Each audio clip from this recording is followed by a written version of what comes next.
Di sini saya akan menjelaskan materi tentang sodium potasium, yaitu poin yang saya akan bahas itu tentang cara kerja atau mekanisme sodium potasium, terus bagaimana cara pertukaran sodium dan potasium, dan enzim yang diperlukan beserta zat gizi yang terlibat dalam proses tersebut. Dalam proses mekanisme dan cara pertukaran dari sodium dan potasium ini itu melalui proses transport aktif, yang dimana pada transport aktif ini itu ada namanya pompa elektrogenik. Pompa elektrogenik adalah suatu proses protein transport yang membagikan voltase di kedua sisi membran. Nah, pada pompa elektrogenik ini itu terbagi menjadi dua, yaitu ada namanya pompa natrium kalium atau yang sering kita sebut dengan sodium potasium, yang biasanya terjadi pada sel hewan dan manusia. Sedangkan pada pompa proton itu biasanya terjadi pada sel tumbuhan, fungi, dan bakteri. Di sini saya akan menjelaskan apa itu pompa natrium kalium. Jadi, pompa natrium kalium itu adalah suatu proses pertukaran ion natrium dan kalium yang melintasi membran plasma pada sel hewan, manusia, atau makhluk hidup. Yang dimana pompa natrium kalium ini juga merupakan sistem transport ini yang memompa ion dari konsentrasi rendah ke konsentrasi tinggi.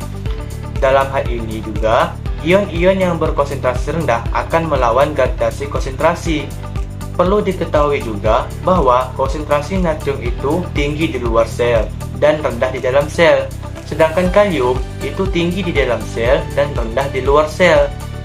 Pada protein pompa natrium kalium terdapat 3 situs pengikat natrium dan 2 situs pengikat kalium.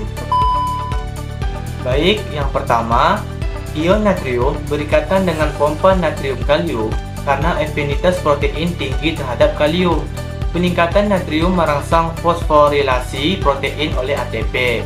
Fosforilasi ini menyebabkan protein mengubah bentuk sehingga anipitas terhadap natrium itu menurun dan natrium terlepas dari luar sel. Bentuk baru protein memiliki anipitas tinggi terhadap kalium sehingga kalium berikatan dengan pompa kalium dan memicu pelepasan gugus fosfat. Hilangnya fosfat mengembalikan bentuk awal protein dan memiliki anipitas lebih rendah terhadap kalium sehingga kalium itu terlepas ke dalam sel. Setelah itu, ion kalium dilepas, maka anipitas terhadap natrium tinggi lagi dan siklus terjadi mengulang atau berulang.